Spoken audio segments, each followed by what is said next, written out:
Well, thanks, Sam.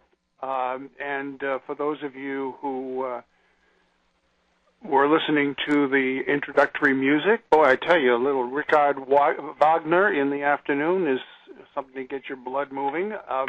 In any event, I'm hoping that that the topic today will grab your attention just as well as the Valkyries did. Today we're going to be talking about change. Change in names, changes in account relationships, changes in address, things that customers find necessary, and all of the things. Well, all of these things are things that are going to happen when you are on the new accounts desk or anywhere within customer service territory. You may end up handling some of these things as a teller. You might end up handling them on the new account desk, maybe on your customer call center as well. The important thing is that you recognize that change is going to happen and that you need to make sure that you're equipped to handle the changes in a professional and complete way. Let's face it, accounts close all the time, names and addresses change, and you want to make sure that you can handle those things correctly. You also want to make sure that you understand many of the different common occasions for changes that will impact accounts in your financial institution. So we're going to talk about things personal and business. We'll talk about name changes of business of individuals and businesses. We'll talk about address changes. We'll talk about entity name changes and so forth. So without further ado, let's dive in right away to the topic of personal name changes. Now, obviously, we know that people change their names. Oftentimes, it revolves around something like marriage or divorce or adoption, or in some cases, just because somebody gets it in their bonnet that they want to change their name. So how do you handle these things in your financial institution? What's the best way to handle these situations so as to protect your institution and at the same time accommodate your customers' wishes? On page 3 of your handouts, you'll see a brief discussion of some of the ways in which names can change. There are, we have our norm, the norm of a woman assuming her husband's last name during a marriage. We also see the flip side of that, where with divorce, a woman oftentimes reverts back to her previous name, her birth name.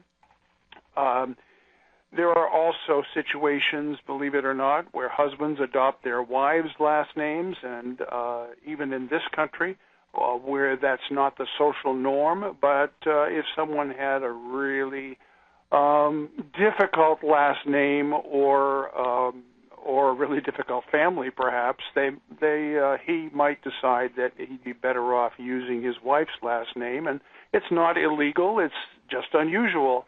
And the husband might decide that he might want to even get that name change approved in court just to make sure nobody challenges it. But it's always possible that those name changes can happen, and they might not necessarily fit the mold that you're used to. Sometimes a husband and wife can adopt a hyphenated surname, a hyphenated family name, in order to honor both heritages of both families, and then give that hyphenated surname to their children, or not. There are just so many different variations these days that it's difficult to try to pin down one that you can say, this is the way people ought to be doing things. It's important to note that there are also name changes that come about because of adoption.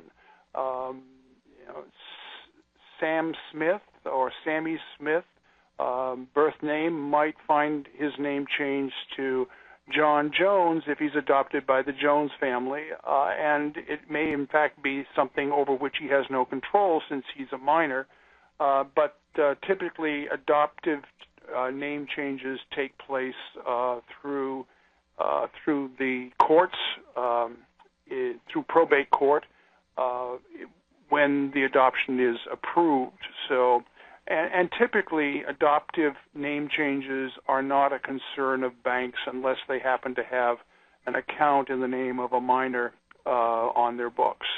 It's generally not a matter that banks have to face very often. But there are also cases, as noted here on your slide, where somebody just decides that they need or want a new name, and and oftentimes we wonder how it is that people can get their names changed legally. Well, there's a Supreme Court case that came up, or federal court cases that have decided that it's legal for an individual to change his or her name informally. That is, just simply adopt a new name, so long as there's no fraud or any other illegal purpose. There's no intent to, shall we say, steal or borrow someone else's identity, and you're not intending to defame another person either. That is, to cast them in a bad light by abusing that individual's name. But there is, in fact, no requirement in most states that a name change has to go through court action. Now, there's also the possibility that a name can be changed because of immigration or naturalization. When an individual who was born outside the United States, who is not a U.S. citizen, moves to the United States and is granted first resident alien status and then ultimately the naturalization and becomes a U.S. citizen, they're given an opportunity to pick a new name at that time in order to, quote, Americanize their last name. And fewer and fewer people actually elect to assume new names upon naturalization these days. But during the beginning of, let's say, the 19th century, when immigration to the United States was in full swing and into the 20th century, there was an awful lot of Americanization of foreign family names in order to, quote, fit into American society and work toward assimilation. So there are a number of ways in which, or a number of reasons then, that an individual might want to change their names, or his or her name. It's often quite common for courts to be involved in name changes, particularly when someone is desirous of having a formal court-approved change of name for documentation reasons. For instance, if someone owns real property in a state, it's typical that their ownership of that property is recorded in a registry of deeds or county records or what have you. And it's normally recorded, of course, in the name that was included in the deed at the time that the transfer of property into that individual's ownership took place. Well, you can assume, you can say, you can pretty much imagine what might happen if someone decided they wanted to change their name and then all of a sudden they wanted to sell some property that was titled to them in their old name. So oftentimes a court will approve a name change. It's typically, again, the probate court within a state that does such things as name changes. And it's usually a fairly simple process. One petitions the court for approval. There's some paperwork to fill out, and as long as there's no fraudulent purpose, the name change is usually approved by the court.